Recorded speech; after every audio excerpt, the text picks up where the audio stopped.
इसका मतलब आपको मैं एक शब्दों में बताऊं तो ये है कि राम मनोहर लोहिया कहा करते थे कि केवल चुन देने से नहीं होगा, अगर जनता सड़क पर नहीं जाएगी तो संसद आवारा हो जाएगी। तो वही बात आज का मीडिया धड़ा है, वो हिंदू मुस्लिम पे बात करता है, क्रिकेट पे बात करता है, वो ऐसी बात करता है जो पैसे पे बात करता है, लेकिन जो आम जनता की समस्या है, जो गरीब गुरबा समस्या है, वह बनाए हैं तो उसकी पहली जिम्मेदारी ये बनती है ना कि वो 5% लोग के बारे में नहीं, देश का जो गरीब समुदाय जो 90% के अंतर्गत आता है, असंगठित क्षेत्र में 42% जनता काम करती है भारत की। 42% लोग, भाई 100 में से 40 लोग किसी क्षेत्र में काम कर रहे हैं और उसके बारे में कहीं भी मीडिया में चर्चा नहीं होती है। लोगों को कुछ भी नहीं पता है, मतलब कि कृषि क्षेत्र किस तरीके से काम करता है। प्रधानमंत्री का नाम पूछ लेंगे लोग बता देंगे, आप भारत के 4 ट्रैक्टर का नाम पूछ लेंगे, लेकिन आप किसी भी विद्यार्थी से, किसी भी आदमी से पूछिए भारत का कृषि मंत्री कौन है, 3 कृषि कानून क्या थे, उसके बारे में नहीं बता। अपनी जिम्मेदारी नहीं निभा पा रही थी, कुछ लोग ने लिखा तो ये भी चुपचाप तो चीजें चल रही थी, लेकिन ये आनी बहुत तेज, यानी कि इस सरकार को ना नैतिकता की पड़ी है ना संवैधानिकता की पड़ी। वही बात संसद आवारे की तरह काम कर रही थी। जनता सड़क पर उतरी, जनता ने अपनी बात बताई, आंदोलन किया और दिखाया कि ये कमियां हैं, आप इसको हटाइए, तब जाकर हटाया गया। और यही लोकतंत्र की खूबसूरती है। दरअसल ये कहता है कि आप चाहें तो मुफ्त शिक्षा भी ले सकते हैं, न्यूनतम मजदूरी भी ले सकते हैं, जो मर्जी सो ले सकते हैं, लेकिन आपको जनता के तौर पर भी वहां पे भागीदारी निभानी पड़ेगी। ये नहीं देखना चाहिए कि कौन खड़ा हो रहा है, देखना ये चाहिए कि वो खड़ा होकर के सवाल क्या। सवाल ये था कि इन 3 कानूनों को रद्द कीजिए और एमएसपी की लीगल गारंटी। बिहार में जाकर के देखिए, हम बिहार में बैठे हैं, आप किसी से पूछिए तो यहाँ खेती किसानी कर रही हैं, उनकी पीढ़ियों ने कभी मंडी नहीं, मंडियां बनी ही नहीं। यहाँ पर हर 80 किलोमीटर पर एक मंडी होनी चाहिए थी, जानी चाहिए, एमएसपी देना चाहिए। ये सवाल महत्वपूर्ण है, ना कि ये कि कौन लोग खड़ा हुए, कहां से खड़े हुए। सवाल सबसे, सर्वे बताती है कि 41% किसानों को जो गेहूं उगाते हैं उनको पता नहीं एमएसपी क्या है। जब वो दिल्ली पहुंचे तो उनपे बौछारें की गई, उनको लाठी से मारा गया, उनको हटाने की कोशिश। इस दौरान सर्दी भी आया, बरसात भी आई, जाड़ा भी उन्होंने सहा, गर्मी भी सही, तपे हुए लेकिन डटे रहे। इस दौरान तकरीबन उनके 750 से अधिक के साथी मारे चले। उनका नाम लेकर के किसी ने उनको श्रद्धांजलि सरकार की तरफ से नहीं। इस दौरान क्या हुआ, प्रशासनिक अधिकारियों में से किसी अधिकारी ने कहा कि इनका सर मार के फोड़ दो। भाजपा के गुंडे वहां पर गए, उन्होंने पत्थर चलाया, उस आंदोलन को तोड़ने, तंबू तोड़े गए, वहां से भगाने की कोशिश की गई। गाजीपुर बॉर्डर पर जिस तरह से कील बिछा दी गई, सड़कें उखाड़ दी गई, वो सड़कें जो टैक्स से बनी हो, ये सारे काम हुए। उन पे चोरी का आरोप लगाया गया, उन्हें खालिस्तानी कहा गया, देशद्रोही कहा गया, ये सब कुछ कहा गया, लेकिन वो फिर भी वहां पे डटे रहे।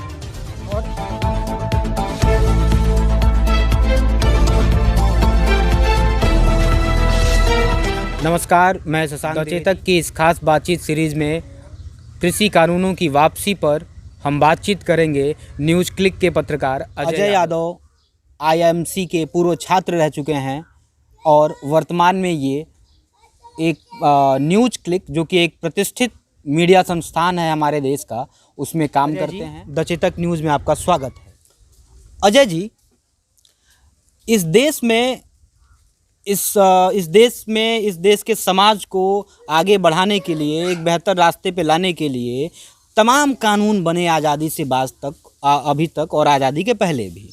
कानूनों के बनने की अपनी एक प्रक्रिया है और कानून बनाए गए, उससे तमाम लोगों का भला हुआ, तमाम समाज की कुरीतियों का जो है समूल नाश हुआ, तमाम अच्छी चीज़ें निकल के आईं।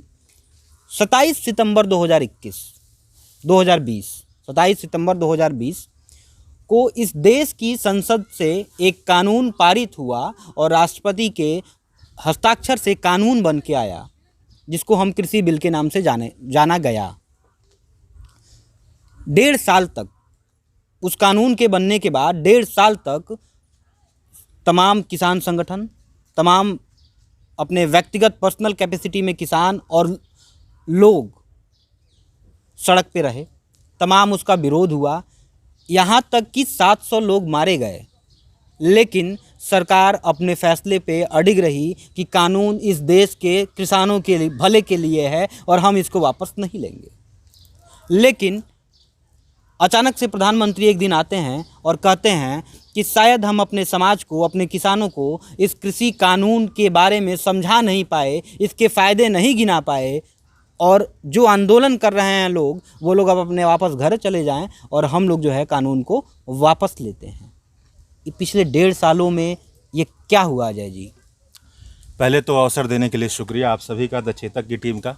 आप लोग बहुत शानदार काम कर रहे हैं। गांव देहात के इलाके में जागरूक करना बहुत ज़रूरी है। ये बहुत ही गहरा काम है और ज़रूरी काम।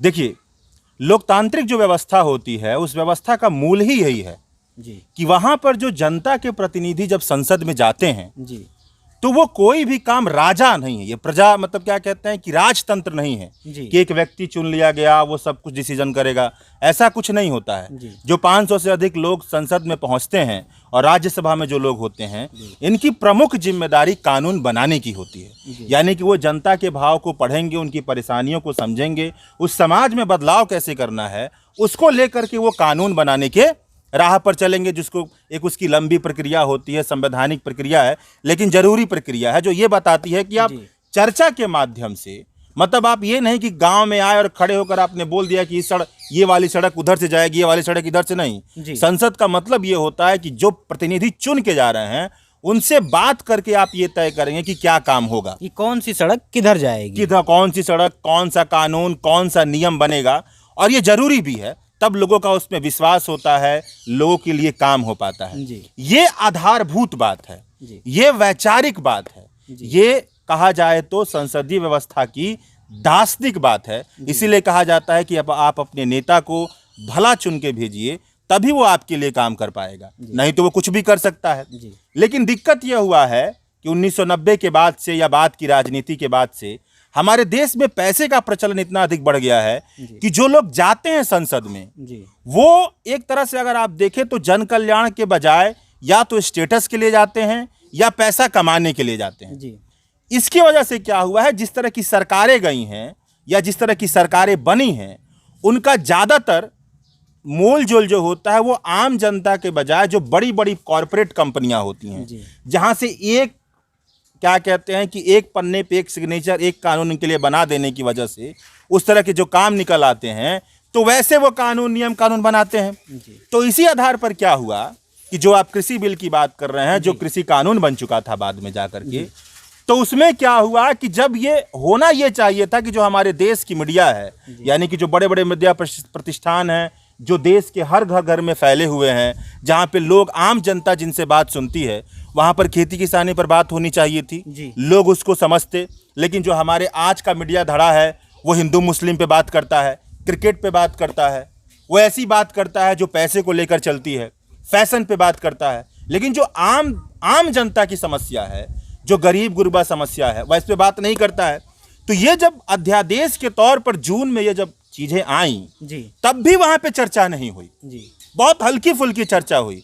जो कृषि विशेषज्ञ हैं, जो कृषि कार्यकर्ता हैं, जिनको लोग नहीं जानते हैं, योगेंद्र यादव जैसे लोग या दूसरे किस्म के लोग जो जुड़े हुए हैं, जमीन पे काम करते हैं, उन्होंने अखबारों में लेख लिखा। जो अल्टरनेटिव मीडिया के क्षेत्र से जुड़े हुए लोग हैं, जैसे न्यूज़ क्लिक, वायर या और तमाम संस्थान, उन्होंने लेख लिखा कि ये दिक्कतें होने वाली है। लेकिन ये छोटा दायरा है, तब भी चर्चा नहीं हुई।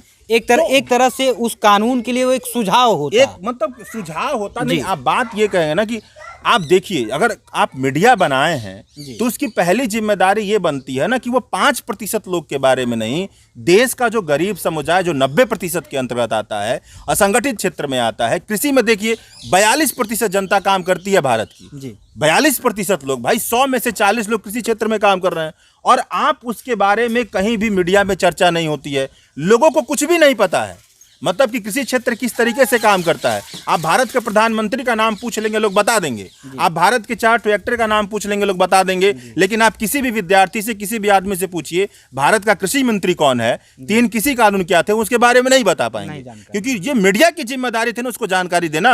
आप MSP के बारे में पूछिए, लोग नहीं बता पाएंगे। तो इसका मतलब क्या है, एक बहुत बड़ा गैप है। मीडिया अपनी जिम्मेदारी नहीं निभा पा रही थी, कुछ लोगों ने लिखा तो ये भी चुपचाप तो चीजें चल रही थी, लेकिन ये आनी बहुत तेज से चाहिए थी। लेकिन जब हुआ क्या, जब पंजाब के किसान चले, उन्होंने जब छानबीन की, उस कानून के बारे में पढ़ा, उस कृषि बिल के बारे में जानकारी ली, तो जब उन्होंने छानबीन की और वो दिल्ली की तरफ कूच किए एक पुरजोर आवाज के साथ, तब जाकर के सरकार का माथा ठनका जी और ये मीडिया का माथा ठनका, और तब जाकर के क्या हुई, इस पे बहस शुरू हुई। लेकिन तब भी देखिए क्या हुआ भाई, आपको तर्कों के साथ बताया जा रहा था कि कृषि कानून में ये दिक्कतें हैं, इस नए कृषि बिल में ये दिक्कतें हैं, सारी चीजें दी गई।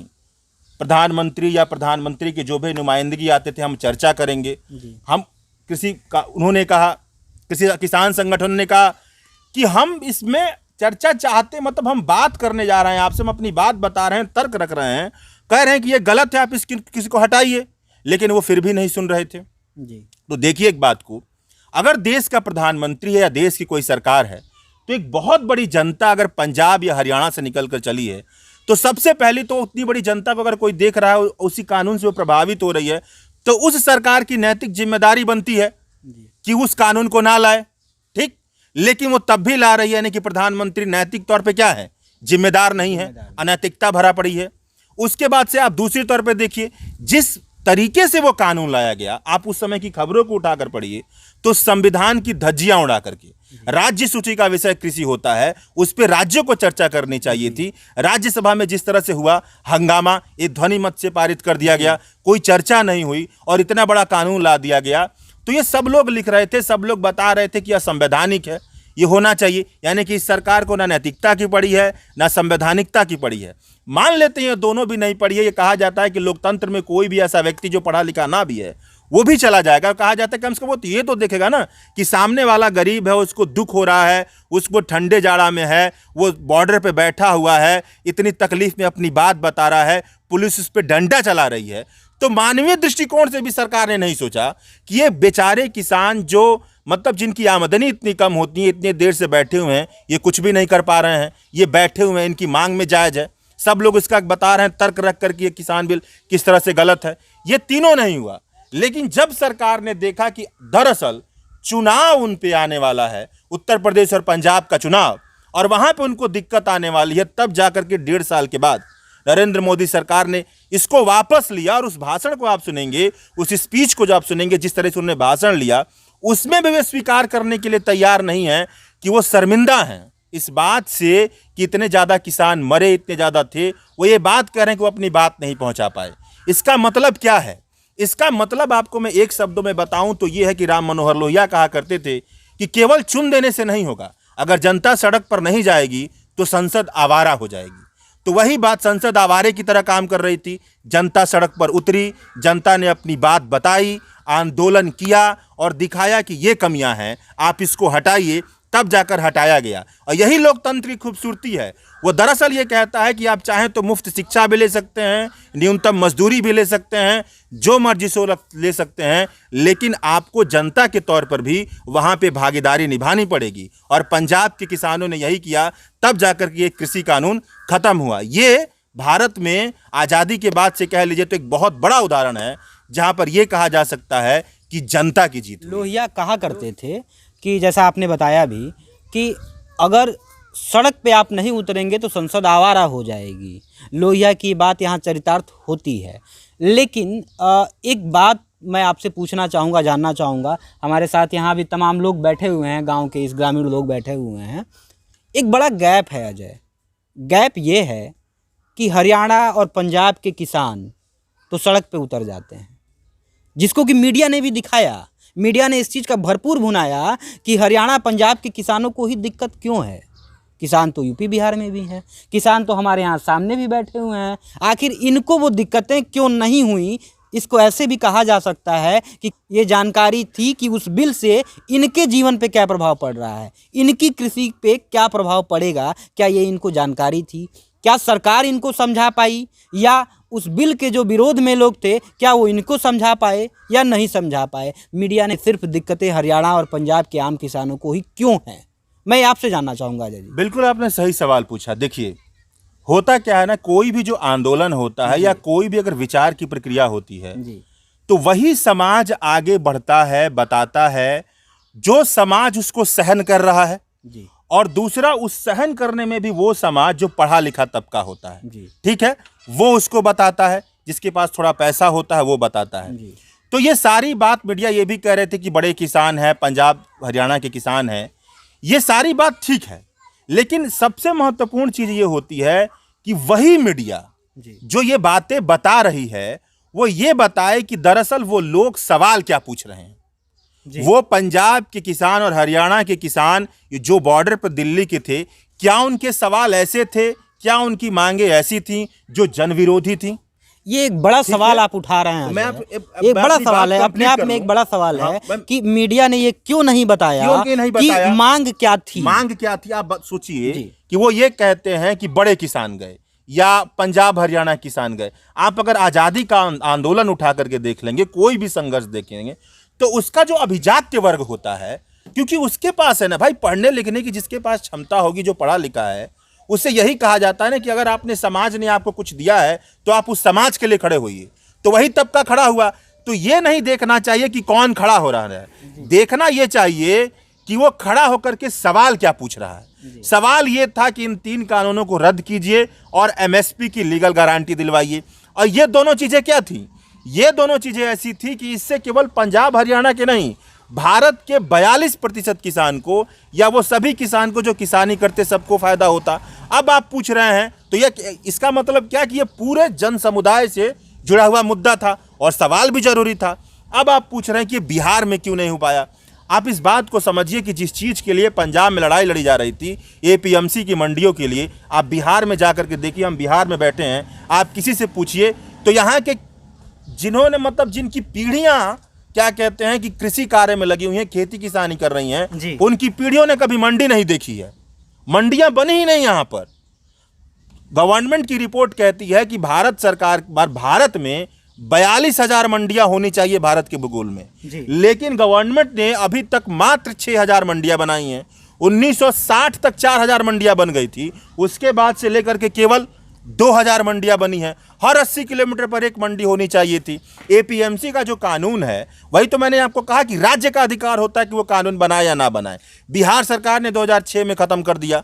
यानी कि बिहार को तो पता ही नहीं है कि उसके साथ कितना बड़ा अन्याय हुआ है। वो अन्याय में जीते आ रहे हैं, इसलिए उनको पता ही नहीं कि भाई उनका जो मक्का है वो कितना कम दाम पे बिक रहा है, उसको कितने में बिकना चाहिए। पंजाब का किसान, अब मान लीजिए जिसको दिख रहा है कि पंजाब का किसान ये चीज अगर चली जाएगी तो उसका भी हाल बिहार की तरह हो जाएगा, तो पंजाब का किसान ही खड़ा होगा ना। जी जी बिल्कुल, खड़ा बिल्कुल नहीं खड़ा होगा। बिल्कुल, बिल्कुल। अब मीडिया जो होती है तो मीडिया ये थोड़ा ना देखे कि भाई किसने उठाया किसने ना उठाया, उसे तो ये देखना होता है कि क्या सवाल महत्वपूर्ण है कि नहीं। और सवाल महत्वपूर्ण है, एमएसपी सबको चाहिए, बिल्कुल। बिहार, तेलंगाना, केरल, सबसे लेकर पूरे पंजाब हरियाणा सबको चाहिए। तो ये सवाल महत्वपूर्ण था ना।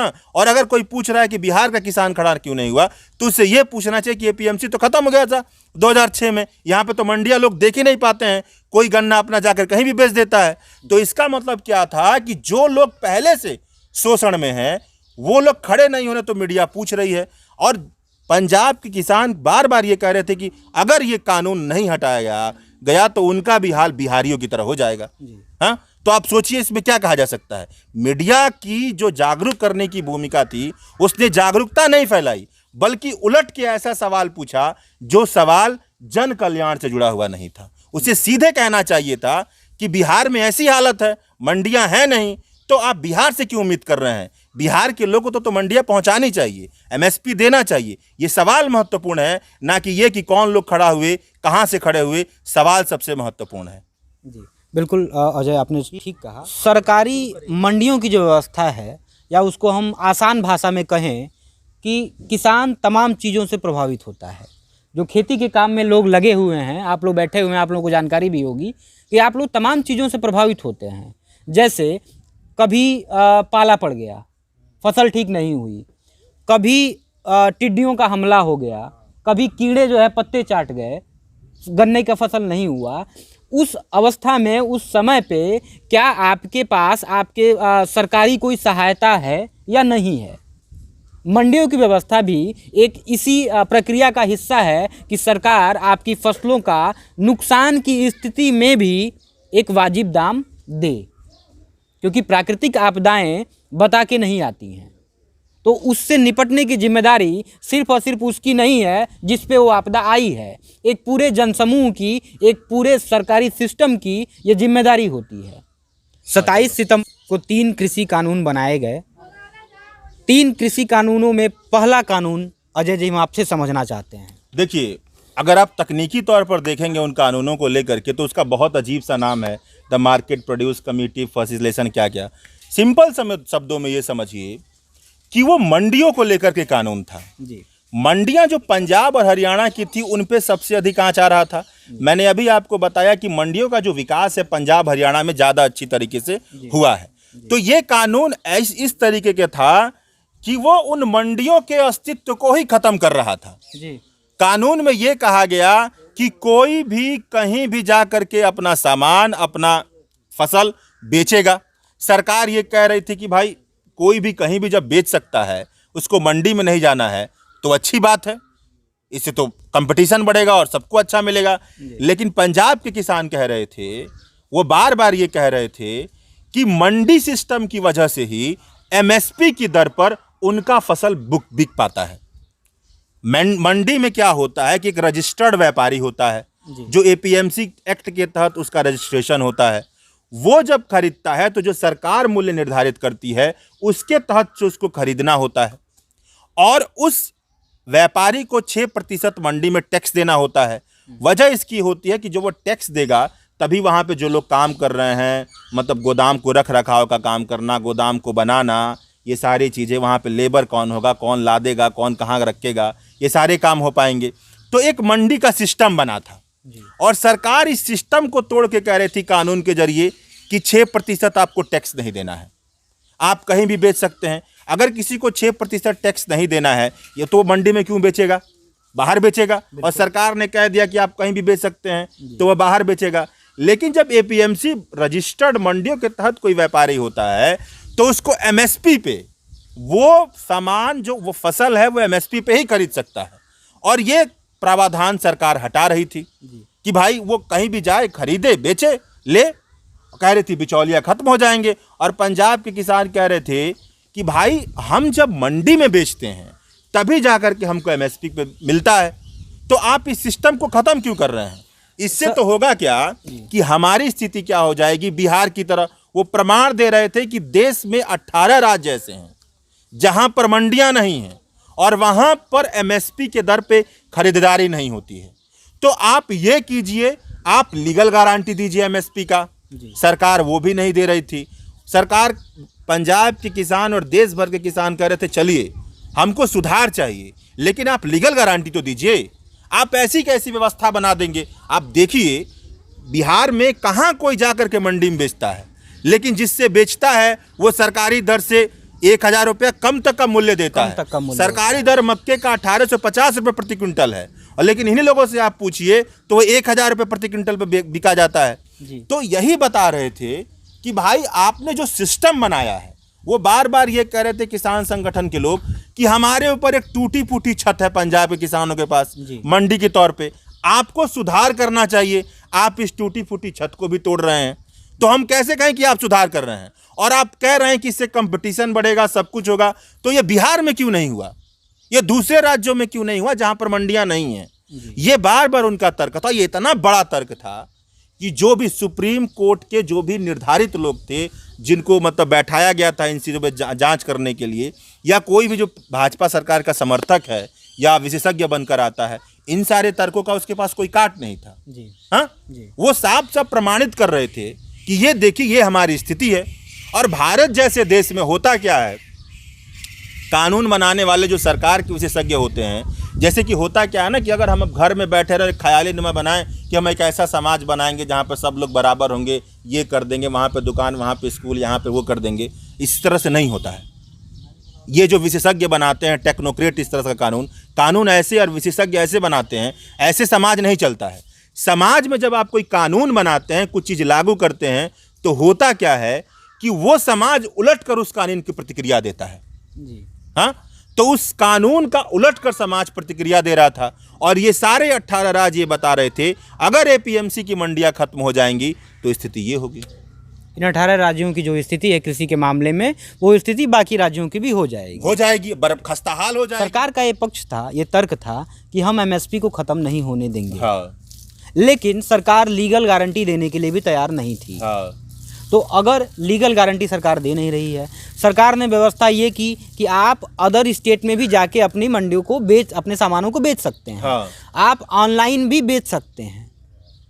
क्या छोटे किसान, जो छोटे जोत के किसान हैं, जो आम कृषक है, क्या वो दूसरे राज्य में जाके बेच पाएगा? बस यही बात है, आपने अपने सवाल का खुद जवाब दे दिया। जी। बार बार किसान संगठन कह रहे थे कि एमएसपी। अब एमएसपी एक ऐसा शब्द है, अगर आप किसी किसान से पूछे, सर्वे बताती है कि 41% किसानों को जो गेहूं उगाते हैं उनको पता नहीं एमएसपी क्या होती है। जी। धान जो उगाते हैं उनको भी पता नहीं है, शायद 37% का आंकड़ा है कि उनको पता नहीं भाई एमएसपी होता क्या है, ये किस चिड़िया का नाम है, मिनिमम सपोर्ट प्राइस कहा किसे जाता है, ठीक, उनको पता नहीं है। ये होता है कि भाई लोग, एक ऐसी व्यवस्था कहा गया कि भाई आप हमें मुनाफा ना दीजिए लेकिन कम से कम इतना पैसा तो दीजिए। किसानों ने कहा, एक व्यवस्था बनी कि जिससे हमारा शोषण ना हो, जो हमारे कॉस्ट के बराबर कम से कम हो जाए, वही होता है मिनिमम सपोर्ट प्राइस। यानी कि सहायता इतना मिले जो कम से कम मिनिमम हो, शोषण ना हो। यानी कि जो 1850 रुपये मक्के का निर्धारित किया जा रहा है, वह कोई मुनाफा नहीं है, कोई बहुत बड़ी राशि नहीं है, वो छत है, वो सीलिंग है। जिससे कम अगर किसानों को मिलेगा, या तो इसका मतलब है कि उसका शोषण किया जा रहा है, उसको उससे अधिक मिलना चाहिए। भाई 5 रुपये का जो दाना होता है उसको खरीदते हैं जा करके मॉल में, वो 500 रुपये में बिकता है, ठीक है। तो इस बात को समझिए, एमएसपी की बात है। किसान कह रहे हैं कि आप बार बार कह रहे हैं कि एमएसपी रहेगी, किसान ये बार बार कह रहे थे। तो अगर आप ये बार बार कह रहे हैं कि एमएसपी रहेगी, सब कुछ है, तो आपको इसको लीगल बनाने में क्या दिक्कत है? बिल्कुल, ये तो सवाल है ही वो कि आपने लीगल क्यों नहीं आप बनाया? लीगल बनाइए भाई। आप जब, सिंपल सी बात है, आप कह रहे हैं कि आपका लड़का पढ़ा लिखा है, तो वो 2 + 2 4 क्यों नहीं बता सकता है? बिल्कुल, यही सवाल था उनका कि अगर आप कह रहे हैं कि ये बात है कि एमएसपी रहेगी, तो आप इसको लीगल बना दीजिए। अब बस सरकार यहीं पे फंस जा रही थी। इसकी वजह यह है कि 23 फसलों पे एमएसपी का निर्धारण सरकार की तरफ से किया जाता है, लेकिन एमएसपी मिलती कितने को है? अभी तक का आंकड़ा है कि महज 15 से 16% किसानों को एमएसपी मिलती है। यानी कि उसके बाद जो किसान है उनको एमएसपी नहीं मिलती है। हाँ, और इसमें सबसे ज्यादा कौन है? ये उत्तर भारतीय किसान है। बिहार के किसानों में तो वो आंकड़ा 90 के पार पहुंच जाता है। तो यही बात कहा जा रहा था कि अगर आप चाहते हैं कि सुधार हो, अगर आप कह रहे हैं किसानों का सुधार हो, सब कुछ मान रहे हैं और आप अपने भी कह रहे हैं, तो एमएसपी को लीगल बना दीजिए। लेकिन दिक्कत ये हो रही थी कि सरकार इसको अपना नहीं रही थी। तो यही बात है कि हम आपको बार बार कह रहे हैं कि आप ये कर दीजिए, और आप बार बार उलट के कह रहे हैं कि नहीं करना चाहिए, और उसके बाद अपनी मीडिया से बुलवाते हैं कि ये आतंकवादी हैं, ये खालिस्तानी हैं, ये एंटी नेशनल हैं, ये फलाना, ये ढिमाका है। उसको कुछ आता नहीं है। तो पहला कानून जो है वो मिनिमम सपोर्ट प्राइस, न्यूनतम समर्थन मूल्य जो फसलों का होता है, सरकार देती आई है, उसको लेकर था कि उसको डायरेक्ट उसको भी लेकर के नहीं था। सरकार का जो ये कानून बना कि किसान अपने फसल को मंडियों से बाहर भी बेच सकता है, प्राइवेट लोगों के हाथों में भी बेच सकता है, उसको कोई टैक्स नहीं देना पड़ेगा, वो अपने अदर स्टेट में भी जाके बेच सकता है।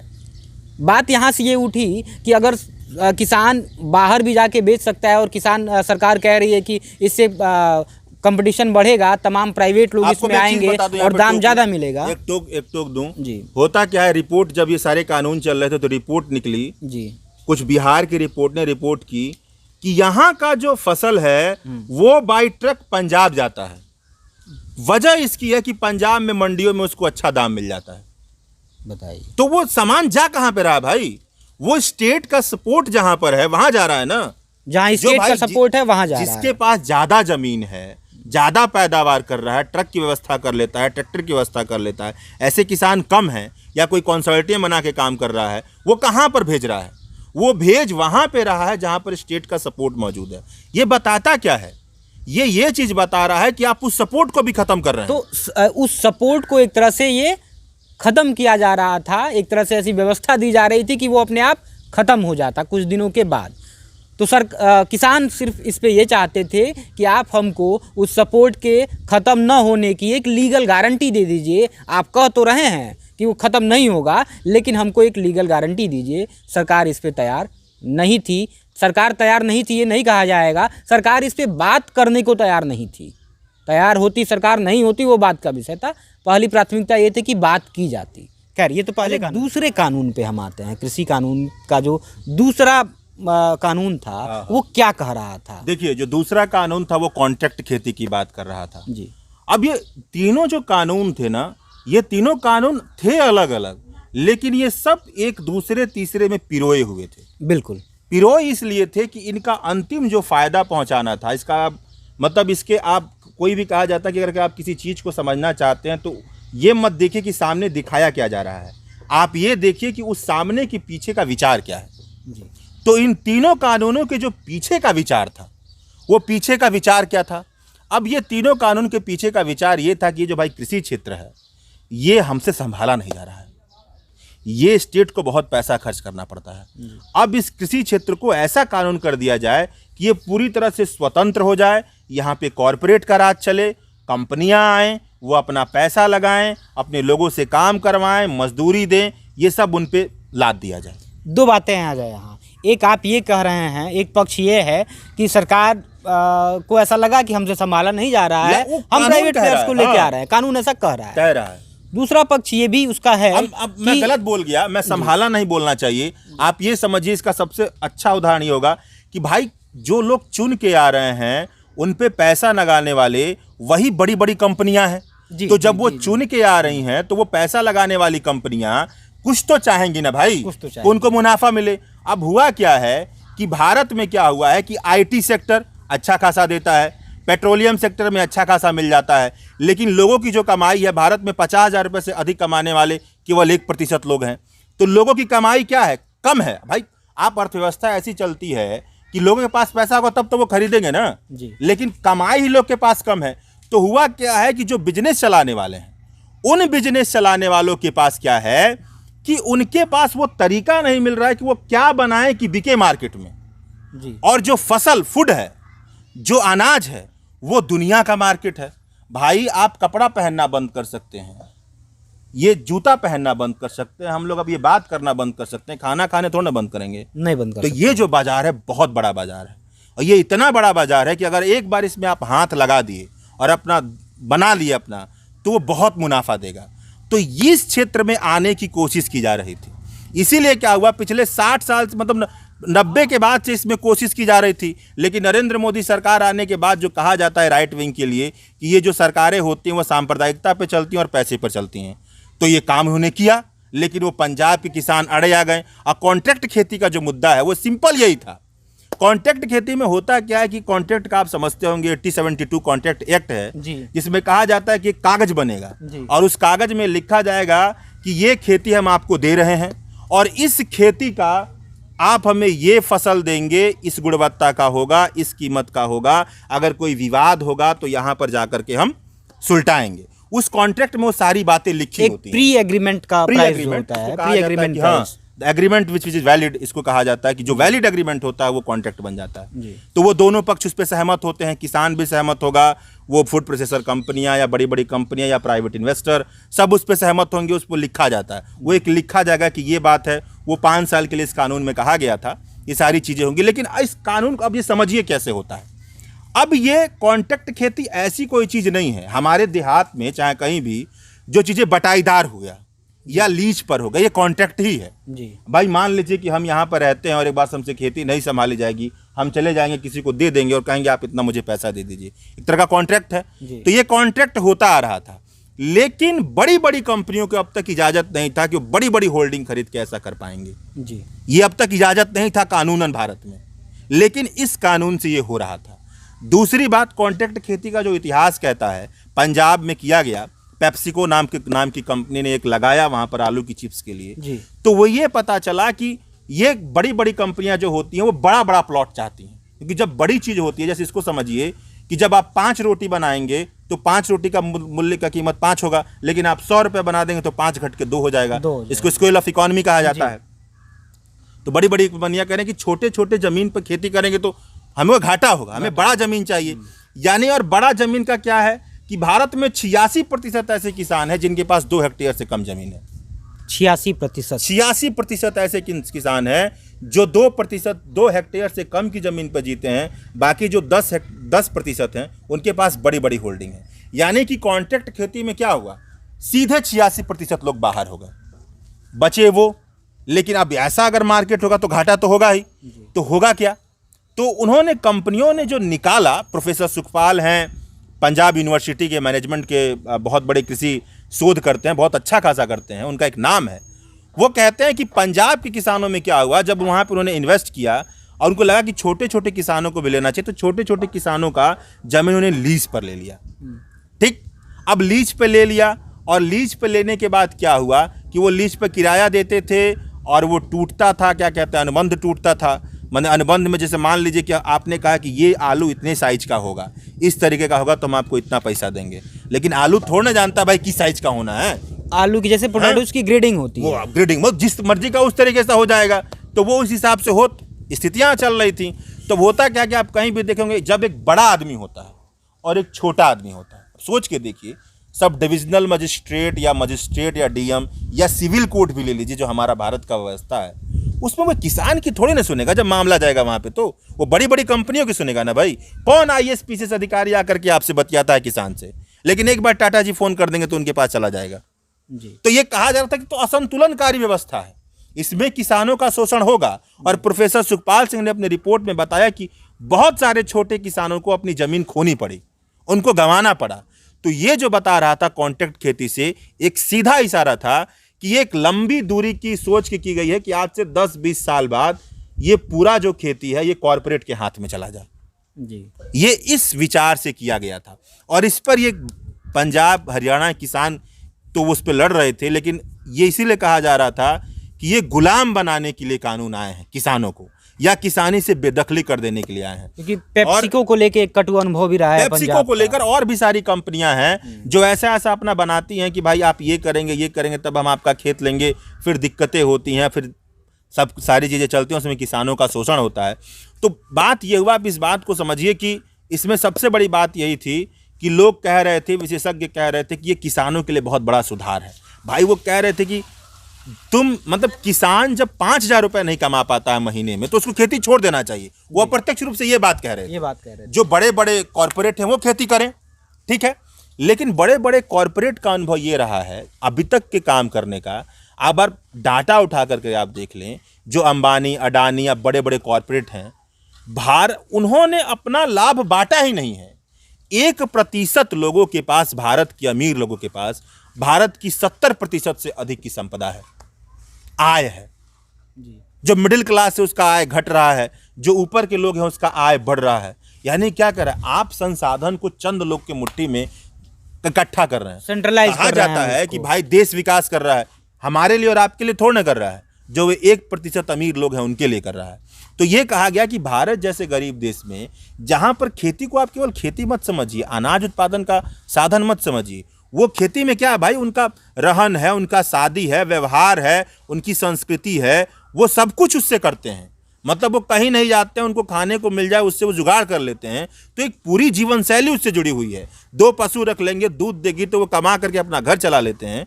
तो उस जगह पे जो इतना पिछड़ा है, वहां पर स्टेट के सपोर्ट की जरूरत है, ना कि आप उसको कॉरपोरेट के हाथे कर देंगे जो उनको बेदखल कर दे। आप कोरोना में देखिए क्या हुआ, कोरोना में डाटा बता रहा है कि जो शहर चले गए वो गांव लौट कर आए और गांव पर खोज रहे थे उनको कहीं काम मिल जाए। इसका मतलब क्या है? और इसमें आप एक और पहलू जोड़ देंगे क्लाइमेट चेंज का, जलवायु परिवर्तन का, तब तो आपका पूरा का विकास मॉडल टूट जाएगा और आपको लगेगा कि खेती को बचाना पड़ेगा। अन्यथा भाई आप क्या कर रहे हैं, ईंधन एनर्जी सेक्टर से बर्बादी कर रहे हैं, क्या कहते हैं कि वातावरण को सब कुछ कर रहे हैं, बचा खचा क्या? आपको ये कृषि मॉडल ही बचा ना, इसी के इर्द गिर्द तो आपको खाका बनाना पड़ेगा। तो आप इसको कैसे बाहर कर सकते हैं? भारत को सस्टेनेबल डेवलपमेंट का खाका कृषि के विरुद्ध, भारत को तो ये चाहिए कि 42% जनसंख्या जहां पर उसकी रोजी रोटी लेती है उसको सुधारे, क्योंकि वहां पर तो उसको सबसे अधिक, भाई कितने प्रतिशत लोग आप गिन के बताइए कि सरकारी नौकरी करते हैं? 1% लोग भी नहीं। तो भाई 1% के लिए आप जो मर्जी वो सोचें, वो एक बार कह देते हैं कि भाई हमारा महंगाई दर के हिसाब से वेतन बढ़ाइए तो बढ़ जाता है, लेकिन वो 42% लोग का क्या होगा जो किसी के किसानी क्षेत्र में है? वो तो आप करना चाहिए ना भाई, आपको बढ़ के उसको और समृद्ध करना चाहिए। ये सरकारों को बात पता है, लेकिन दिक्कत है कि सरकारें चुनाव जीतना बस चाहती हैं, उनको सत्ता का लालच है। जो अच्छा आदमी वो चुन के नहीं जाता है, और जो चुन के जाता है उसका काम ही होता है कि पैसा उसको देना है जहाँ से पैसा आ रहा है। जी। ये बात है। तो ये जो दूसरा कृषि कानून था, वो उसका मुख्य जो उद्देश्य था, जैसा कि अजय ने बताया भी, हम लोगों ने समझा भी, कि पहला तो मंडियों की व्यवस्था ख़त्म कर दी जाए, मंडियों की व्यवस्था ख़त्म कर, कि कॉन्ट्रैक्ट फार्मिंग की तरफ लोगों का झुकाव हो और कंपनियां इससे जो है औने पौने दामों पे जो भी फ़ायदा उनको लेना है लोगों से ले लें। और जैसे इसका एक बड़ा पहलू ये भी था, एक अलग पहलू, कि कॉन्ट्रैक्ट फार्मिंग में अजय क्या ये दिक्कतें भी आती कि जैसे कंपनियों ने आलू बोना, तो किसी ने लीज पे 6 साल के लिए खेत ले लिया, अब वो 6 साल तक क्या बोएगा? आलू बोएगा। बिल्कुल। उसमें सरसों तो बोएगा नहीं, उसको अपना चिप्स बनाना है, अंकल चिप्स बनाना है। बिल्कुल बिल्कुल, आप बिल्कुल सही किया। आप आज़ादी का आंदोलन में देखिए, चंपारण में जो नील विद्रोह हुआ था जी, वो यही था ना भाई। अंग्रेज क्या क्या करते थे? वो कहते थे भाई तुम नील की खेती यहाँ पर करो और हम नील ले जाके के इंग्लैंड के मार्केट में बेचेंगे। जी। वही कॉन्ट्रैक्ट खेती के साथ है। इसलिए तो बार बार कहा जा रहा था कि ये सरकार अंग्रेजों की तरह से व्यवहार कर रही है किसानी के साथ से। अरे सिंपल सी बात है, एक मूलभूत अवधारणा है कि जो परिवार में सबसे कमजोर आदमी होता है उस आदमी को स्वतंत्रता में नहीं छोड़ा जाता है, उसको सबको संभालना चाहिए। वो वहाँ घर का मुखिया जो होता है उसको संभालेगा। तो ये कृषि क्षेत्र में 42% लोग को सरकार को संभालने की जिम्मेदारी, इसे आप सबके लिए मुक्त नहीं कर सकते हैं, बहुत सारी दिक्कतें आ जाएंगी। ये तो 2 कानूनों की बात हमने आते हैं तीसरे कानून पे। कृषि का तीसरा जो कानून बना वो क्या कहता है? मैं वही कह रहा था कि तीसरा कानून भी वही तीनों एक पिरोए हुए हैं। तीसरा कानून भी यही था, इसेंशियल कमोडिटीज एक्ट, मतलब जिसका मतलब हुआ कि मतलब अंग्रेजी में कहा जाता आवश्यक बाध्यता कुछ होता है इस तरह से, हिंदी में उसका मुझे याद नहीं आ रहा है। इसेंशियल कमोडिटीज एक्ट कहा जाता है, जिसके अंतर्गत ये होता है कि कहा जाता है कि आप एक सीमा से अधिक किसी चीज़ का, किसी भी फसल का संग्रहण नहीं कर सकते हैं जी। ठीक।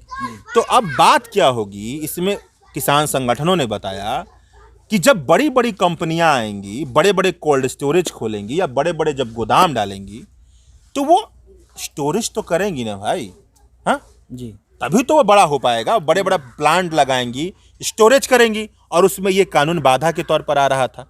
तो इस कानून को पहले साफ कीजिए, तब तो वे स्टोरेज कर पाएंगी। और ये किसान संगठन कह रहे थे जब स्टोरेज कर लेंगी तब क्या होगा। मान लीजिए कि किसी के पास 1000 कुंटल या बहुत बड़ी मात्रा में क्या कहते हैं कि धान है या गेहूं है, और मार्केट में क्या है, दाम ऊंचा हो रहा है, वो मार्केट में क्या कर देगा, सप्लाई कर देगा, दाम कम हो जाएगा और ये खरीद लेगा, और उसके बाद जब दाम बढ़ेगा तो उसको बेचेगा जी, जिसको काला बाजारी आम भाषा में कहते हैं जी। तो ये बात थी तीसरे कानून में। तो जो मूलभूत आवश्यकताओं की जो चीज़ें थी, जो फसलें थी, जैसे कि दलहन की फसल, तिलहन की फसल और आलू, प्याज, ये जो बेसिक ज़रूरतें हैं सब्जी में, हर आदमी को इसकी रिक्वायरमेंट होती है।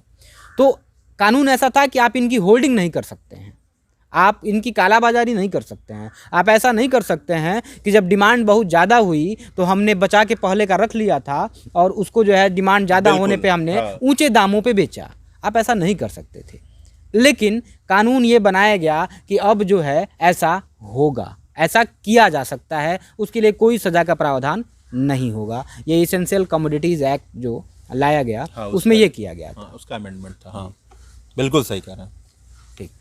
तो एक बार अब हम, जैसे कि अजय ने बताया शुरू में ही, कि तीनों कानून एक दूसरे से जुड़े हुए हैं। जो है हमारी बातचीत का अंतिम हिस्सा है कि तीनों कानून एक दूसरे से किस तरह से जुड़े हुए थे और इससे किसानों का कितना फ़ायदा सरकार के हिसाब से होता और कंपनियों का कितना फ़ायदा सरकार के हिसाब से होता। ये अजय से हम समझने की कोशिश कर रहे हैं। ये हमारा जो है बातचीत का अंतिम दौर है। देखिए, इस पर मैंने बहुत विस्तृत तरीके से सब कुछ आपको बता दिया। उसको आप फिर से देखेंगे तो वो पता चल जाएगा कि ये दरअसल किसानों के लिए सुधार नहीं था, बल्कि उनकी बर्बादी का एक कारण था। ठीक है ना। लेकिन यहाँ पर मैं आपको दूसरी बात बताना चाहूँगा, इसको आप मतलब रिवाइंड करके देखा जा सकता है। एक दूसरी बात आंदोलनों के बारे में जी। जो देश होता है ना, वो 15 अगस्त आज़ादी का नाम है, प्रतीक है। आज़ादी जो एक चाहिए होती है वो रोज़ हासिल करनी पड़ती है। उसमें सबकी सहभागिता होनी चाहिए। सब जब सहभागी होते हैं, अगर शोषण है कहीं पर, कहीं अन्याय है, कहीं असमानता है, तो ये केवल एक सिस्टम बना देने भर से कि 5 साल बाद ये चुनाव होगा और चुनाव में ये लोग जाएंगे और बदल देंगे, ऐसा नहीं होता है। आंदोलनों ने ये बताया है, आपको सबको सहभागी होना पड़ता है। ठीक, हमारे देश का सिस्टम ऐसा हो गया है कि आप इलेक्टोरल बॉन्ड को उठाकर देख लीजिए, 70% पैसा भाजपा को मिलता है, पता नहीं कहाँ से मिलता है। उसके पास इतनी फंडिंग है जो सभी पार्टियों से 3.5 गुना अधिक है। वो पैसे के दम पर जी रही पार्टी है, और जिसको भी चुनाव लड़ना है, पंचायत से लेकर विधायक और कहीं कहीं का भी चुनाव देख लीजिए, वो हो ही नहीं सकता है जो गरीब तबके का हो। यानी कि क्या, आपकी गरीब के बारे में जो बात करने वाले लोग हैं वो संसद या विधायक या पंचायत में नहीं पहुंच रहे हैं। और इसके लिए जरूरी है, इस आंदोलन ने बताया है कि लोगों को आंदोलित रहना पड़ेगा। इस बात को समझना पड़ेगा कि वो विधायक को सलाम ना करे, वो उसका कॉलर पकड़ के पूछ सकते हैं कि तुमने ये काम क्यों नहीं किया, मेरी सड़क क्यों नहीं बनी, शुक्रिया, मैं टैक्स देने के बाद हाँ, भी इस टूटी फूटी सड़क पे क्यों चल रहा हूँ, और एक्सीडेंट का खतरा। अगर आप इस 1 साल 1.5 साल हुआ किसानों के साथ, जब वो दिल्ली पहुंचे तो उन पे बौछारें की गई, उनको लाठी से मारा गया, उनको हटाने की कोशिश की गई। इस दौरान सर्दी भी आया, बरसात भी आई, जाड़ा भी उन्होंने सहा, गर्मी भी सही, तपे भी वहाँ पे, लेकिन डटे रहे। इस दौरान तकरीबन उनके 750 से अधिक के साथी मारे चले गए। उनका नाम लेकर के किसी ने उनको श्रद्धांजलि सरकार की तरफ से नहीं दी। इस दौरान क्या हुआ, प्रशासनिक अधिकारियों में से किसी अधिकारी ने कहा कि इनका सर मार के फोड़ दो। भाजपा के गुंडे वहाँ पर गए, उन्होंने पत्थर चलाया, उस आंदोलन को तोड़ने की कोशिश की, तंबू तोड़े गए, वहाँ से भगाने की कोशिश की गई। गाजीपुर बॉर्डर पर जिस तरह से कील बिछा दी गई, सड़कें उखाड़ दी गई, वो सड़कें जो टैक्स से बनी होती हैं, ये सारे काम हुए। उन पे चोरी का आरोप लगाया गया, उन्हें खालिस्तानी कहा गया, देशद्रोही कहा गया, ये सब कुछ कहा गया, लेकिन वो फिर भी वहाँ पे डटे रहे। और ये सब माहौल बनाने में मीडिया का एक बड़ा रोल रहा। मीडिया ने ऐसा दिखाया कि समाज 2 भागों में बट गया है। एक समाज है जो ये कह रहा है कि ये खालिस्तानी हैं या आतंकवादी हैं, ये नॉर्मल आम लोगों को उनके दैनिक जीवन की चीज़ों को सुचारू रूप से चलने नहीं दे रहे हैं, सड़क को जाम करके बैठ गए हैं। और दूसरे वो लोग हैं जो इनके समर्थक हैं, वो भी पाकिस्तानी है, तो कोई खालिस्तानी है, तो कोई जो है टैक्स के पैसे पे पल रहा है। मीडिया ने समाज के 2 चरित्र को दिखाने की कोशिश की, समाज को 2 भागों में बांट देने की कोशिश की, और यही इसी से उन ताकतों को बल मिला जो चाहते थे कि ये तीनों कृषि कानून किसी भी कीमत पर लागू हो जाएं, ताकि जिससे फ़ायदा इसको ज़्यादा पहुंचना था उनको फ़ायदा होता। और सरकार, एक सरकार के तौर पे जो हमारी सत्ता में जो हमारी पार्टी है, या बाकी भी जो प्रशासनिक अधिकारी हैं, वो एक सरकार के तौर पे, एक नैतिक जिम्मेदार होने के तौर पे पूरी तरह से फेल रहे। कम से कम वो बैठ के उन किसानों से, उन लोगों से उनकी बातें सुन सकते थे, उनसे चर्चा कर सकते थे, लेकिन चर्चा न सदन पे हुई, न सदन के पटल पे हुई, न सड़क पे हुई। और अंततः ये हुआ कि प्रधानमंत्री को ये बिल वापस लेना पड़ा, लेकिन फिर भी ये नहीं कहा गया कि ये बिल गलत थे या हम इसमें कुछ सुधार करते। उन्होंने कहा कि हम जनता को अपनी बात नहीं समझा पाए। ठीक, बहुत बढ़िया। मीडिया जो कर रही है वो करने दीजिए, वो तो पैसे वालों का खेल है। मैं व्यक्तिगत तौर पर ये चाहूँगा, और हम सब चाहेंगे, कि जो चेतक जैसे लोग हैं, चेतक जैसी जो संस्थान हैं, वो फले फूलें, अच्छा काम करें, गांव देहात में घूमें, उनकी बातें दिखाएं, ये बातें 10 लोग तक भी जाएं, तो हमें लगेगा कि हमने कुछ सार्थक काम किया। शुक्रिया। ठीक है, शुक्रिया। मैं एक बात जोड़ना चाहूँगा कि लोगों को ये लगेगा कि हम भाजपा की बुराई कर रहे हैं। हम भाजपा की बुराई नहीं कर रहे हैं। दरअसल एक कानून बना जिसको मजबूरी में सरकार को वापस लेना पड़ा। हम उन परिस्थितियों की चर्चा कर रहे हैं कि किन परिस्थितियों में वो कानून बना और वापस तक लेने की नौबत आई और सरकार ने उसको वापस लिया। इन परिस्थितियों का हम विश्लेषण कर रहे हैं। हम भाजपा की बुराई नहीं कर रहे हैं, हम किसी सरकार की बुराई नहीं। द चेतक की इस खास बातचीत सीरीज़ में हमसे कृषि कानूनों पर बात कर रहे थे न्यूज़ क्लिक के पत्रकार अजय यादव। देश दुनिया की तमाम खबरों के लिए हमारे साथ जुड़े रहिए। अगर आप इस वीडियो को फेसबुक पर देख रहे हैं तो उसे लाइक कीजिए, यूट्यूब पे देख रहे हैं तो हमारे चैनल द चेतक को सब्सक्राइब कीजिए।